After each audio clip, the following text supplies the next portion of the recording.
Un gros bonjour tout le monde. Bienvenue à la leçon de vue numéro 6, le lien entre le cercle, le sinus et le cosinus. J'ai bien dit le cercle. Avant, quand on était plus jeune, lorsqu'on pensait trigonométrie, on pensait plus en termes de triangle. Mais maintenant, ça va changer. Plus le temps va passer, plus on va penser en termes de cercle. Et vous allez comprendre bientôt pourquoi. Voici une grosse vérité. Alors, prenons un angle de 30 degrés. Il est ici. J'ai dessiné un triangle rectangle avec un angle de 30 degrés, mais je l'ai placé dans le cercle trigonométrique. Et qu'est-ce qu'on peut voir? Évidemment, le rayon du cercle. C'est toujours une unité. Alors ici, j'écris 1. C'est la mesure de l'hypoténuse pour mon triangle rectangle. On connaît quoi à propos du point qui est ici, hein? On se rappelle de la fonction d'enroulement, n'est-ce pas? Le point qui est ici, il possède des coordonnées qui lui sont propres. On les accueille, racine de 3 sur 2 et 1/2. Lorsqu'on pense en termes de triangle et qu'on dit c'est quoi sin de 30 degrés? Bien, on se rappelle que le sinus, la mesure du côté opposé divisé par la mesure de l'hypoténuse. Et à ce moment-là, qu'est-ce qu'on va faire? Bien, on va faire 1/2, je pourrais même l'écrire ici, 1/2 divisé par 1. C'est ça, la mesure du côté opposé divisé par la mesure de l'hypoténuse. Sauf que moi, j'ai appris que quand je divisais par 1, ça ne changeait pas grand-chose. 1/2 divisé par 1, ça fait tout simplement 1/2.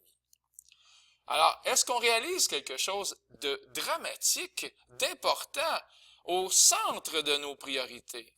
Le sinus de 30 degrés, qui est 1/2, c'est la même chose que le 1/2 qui est ici. C'est donc rien d'autre que la coordonnée y du point qui est associé à une balade sur le cercle trigonométrique, une balade de 30 degrés. Alors, je répète, c'est la coordonnée y. Le sinus, la coordonnée y. N'oubliez jamais ça. C'est une grande vérité qui vient d'apparaître. Même principe pour le cosinus, étant donné que ici c'est racine de 3 sur 2 pour la mesure du petit segment qui est ici. Lorsqu'on fait le cosinus de 30 degrés, donc la mesure du côté adjacent divisé par la mesure de l'hypoténuse, ben ça donne racine de 3 sur 2 divisé par 1. Alors ici, racine de 3 sur 2 divisé par 1, encore une fois, moi j'ai appris que quand on divisait par 1, ça ne changeait pas grand-chose dans nos vies. Ça fait donc racine de 3 sur 2. Sauf que quoi? Racine de 3 sur 2, il est ici, mais c'est la même chose que lui ici. C'est la coordonnée x qui est dans l'aventure. Alors, le cosinus, c'est rien d'autre que la coordonnée x du point où on est rendu sur le cercle. Alors, c'est vraiment ça que je veux qu'on retienne ici dans la leçon de vie numéro 6. Lorsqu'on pense en cercle, après un déplacement sur le cercle trigonométrique qui correspond à un angle au centre de θ degrés ou radian, bien, il faut bien comprendre que le cosinus de cet angle, c'est la coordonnée x, l'abscisse, du point sur le cercle. Et évidemment, le sinus de cet angle, c'est la coordonnée y du point sur le cercle. Alors, je vous laisse quelques secondes pour vous en remettre, parce que c'est quelque chose qui est vraiment très, très, très beau. Et peut-être que vous êtes en train de, ici, peut-être que vous êtes en état de choc. Qui sait? De grandes émotions ici pourraient vous parcourir. On continue.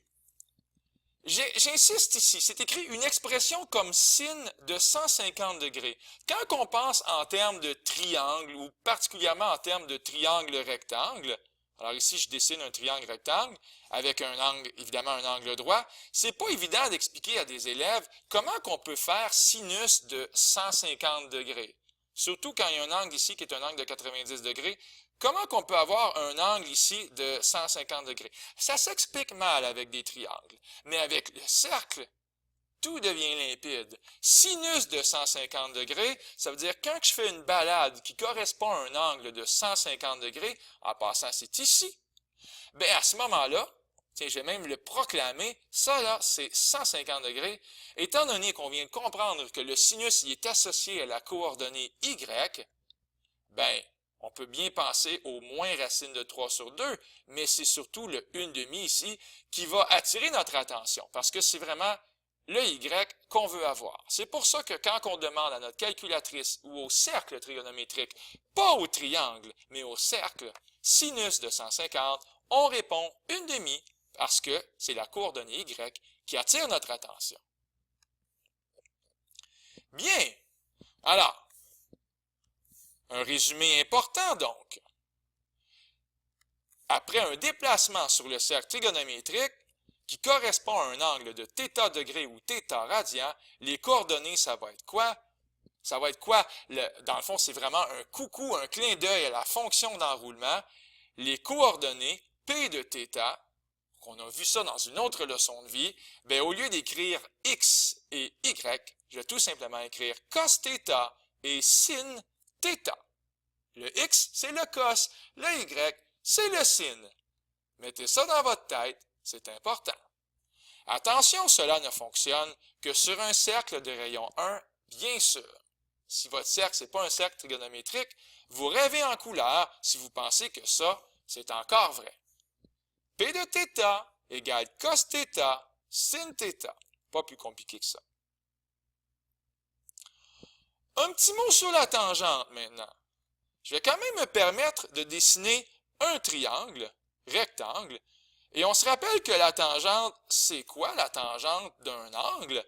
Bien, c'est la mesure du côté opposé sur la mesure du côté adjacent.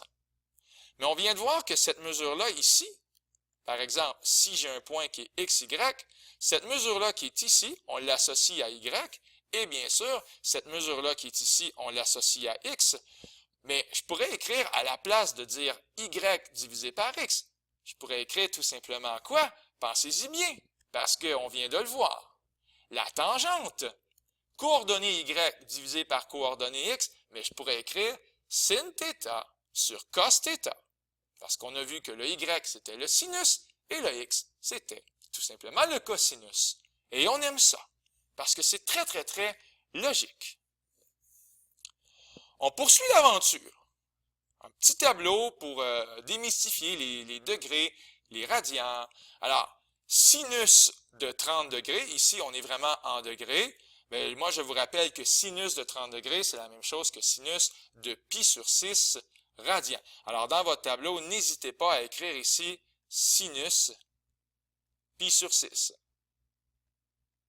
Et pour ceux qui ne s'en rappellent pas, un cri du cœur de votre enseignant, allez voir notre ami le cercle trigonométrique, à pi sur 6, le sinus, on s'intéresse donc à la coordonnée y, c'est toi ici que je pointe, c'est une demi qu'on veut avoir et rien d'autre. Donc, on doit répondre une demi. Alors, c'est parti ici, c'est la valeur du y dans le cercle, c'est une demi. Alors, dans votre tableau, n'hésitez pas à écrire ici une demi. Alors, c'est juste ça le principe. On remplit les cases vides dans notre tableau. Cos de pi sur 4. Allons voir qu'est-ce que ça veut dire, cos de pi sur 4. Pi sur 4, il est ici. Nettoyez l'écran, voilà, c'est fait. Pi sur 4. Le cosinus, cette fois-ci, on s'intéresse à la coordonnée x. Donc ici, ça va être racine de 2 sur 2 qui va attirer notre attention. En passant, pi sur 4, c'est la même chose que 45 degrés. Alors ici, c'est cos de 45 degrés et la réponse, racine de 2 sur 2. Alors, cos, 45 degrés, et la réponse, la valeur, racine de 2 sur 2. On fait ça comme des champions, ça va très très bien. Ensuite, plus difficile, tangente de moins 60 degrés. Il va falloir être vraiment habile, c'est la même chose que tangente de moins pi sur 3. OK, retournons voir notre bon ami, le cercle trigonométrique.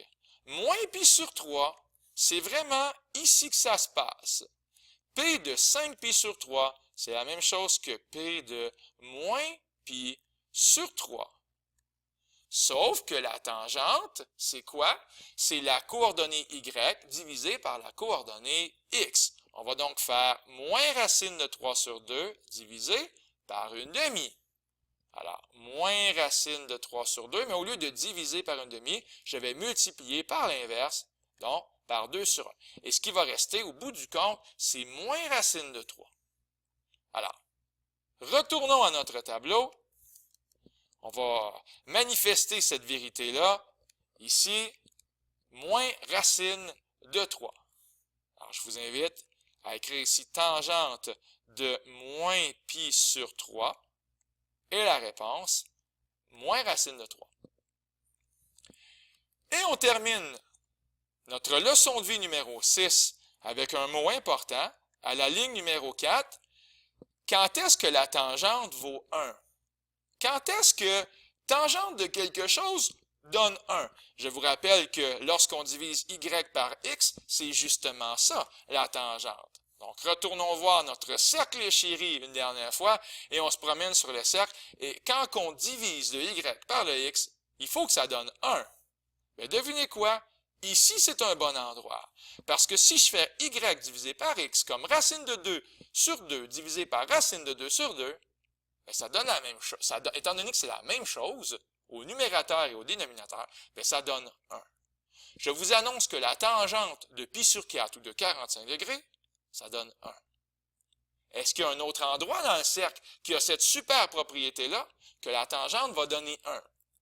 On se promène, on se balade, et à un moment donné, ici peut-être? Non, je ne suis pas sûr, parce que si je fais racine de 2 sur 2 divisé par moins racine de 2 sur 2, y divisé par x, ça va donner moins 1.